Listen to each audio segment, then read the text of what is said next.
Well, hi everyone, it's me, Jinx. I'm back. Can you believe it's already been a whole year since I was last here on Marco Island? I didn't think I was going to be able to make it this year. Santa has us elves working overtime. Apparently, there are a lot more children on the nice list than ever before.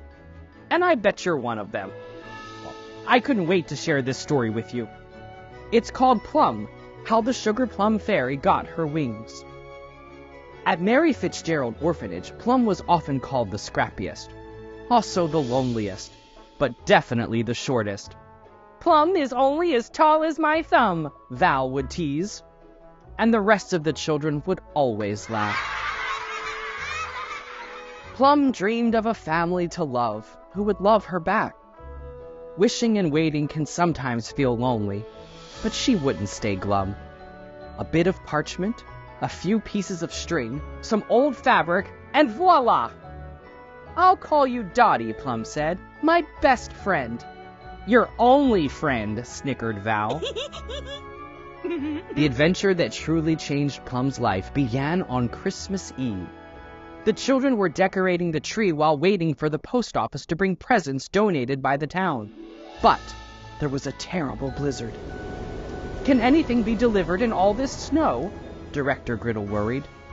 Not unless it's a shovel, said Plum. With heavy hearts, the children finished trimming the tree. There'd be no presents. Plum had to find a way to help. Just then, Ruggs, the house dog, spotted a mouse. There was a dash, a horrible crash, a terrible fall. How awful what Clumsy Plumsy just did, Val pointed. All eyes turned to Plum.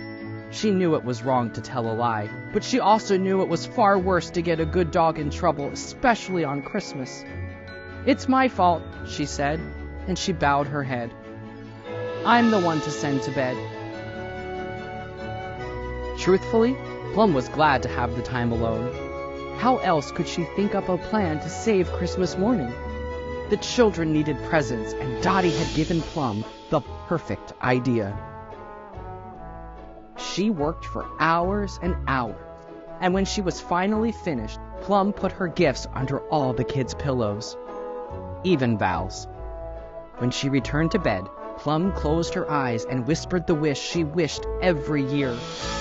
Oh, Christmas stars on Christmas trees, guide us to our families. All of a sudden, there was a scatter and a scuffle below. With Dottie in her hands, Plum tiptoed down the stairs.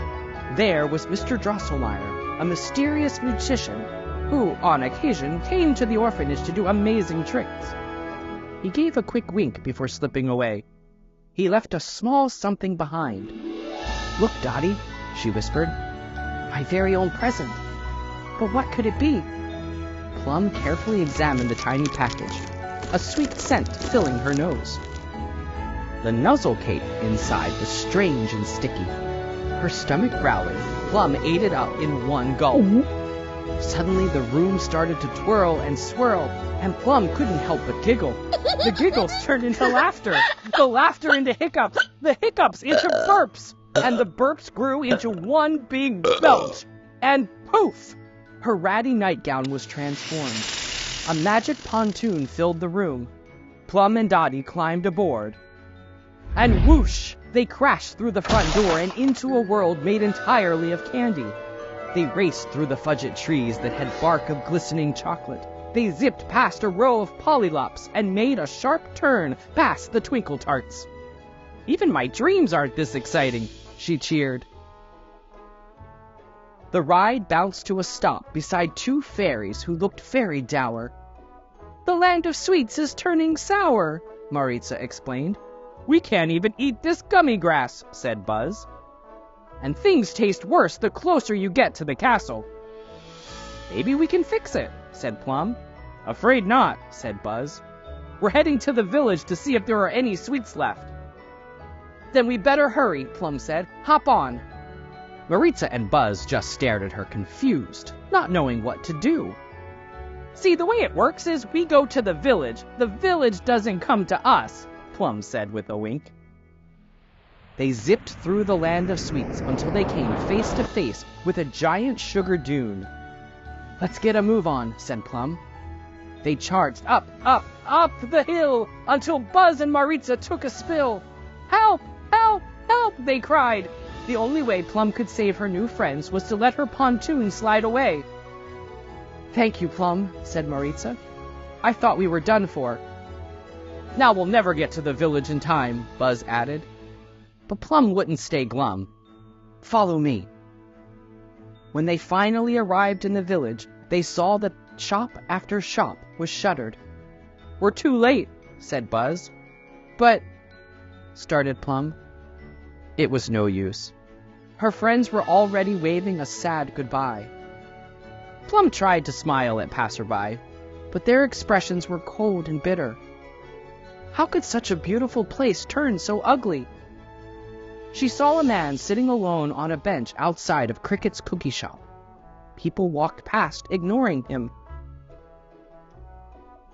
"I'm Plum," she said. "Is there anything I can do to help?" The man didn't look up. "I'm afraid not, child. You see, our daughter was taken by the Lord above.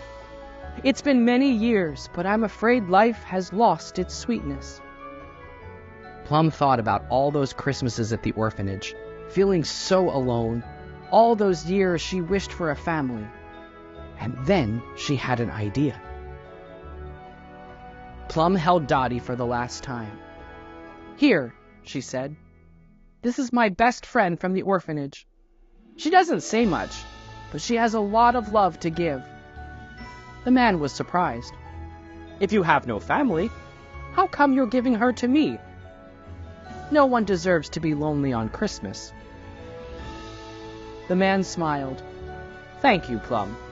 You are as sweet as sugar. Do you know who I am? I just got here. I don't know who anybody is. I am King Christopher of the Land of Sweets." He then asked, "How would you like to be a part of my family? And I miss having a daughter in our lives." Plum's eyes filled with happy tears. Just then, an older fairy burst out of Costanza's confections, shouting, "I've just tasted Pollylops and they're amazing! The Twinkle Tarts too! I can't believe it!" Almost at once, the cloudy gray sky began to brighten. The people of the Land of Sweets looked up and around and beamed. King Christopher and Plum raced to the castle to share their news. Later, in the square outside the castle, King Christopher bellowed, "Plum has proven to have the purest of hearts, and we have adopted her as our daughter." Plum and the kings hugged once more, this time as a family. They hugged so tightly that Plum started to giggle. The giggles turned into laughter, the laughter into hiccups, the hiccups into burps, and the burps grew into one big belch, and poof! Plum sprouted sparkling wings on her back.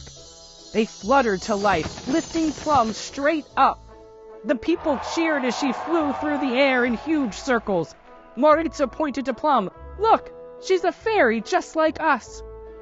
And from that moment on, Plum was known across the land as the Sugar Plum Fairy, the magical girl who saved their kingdom from going sour with her sweet heart.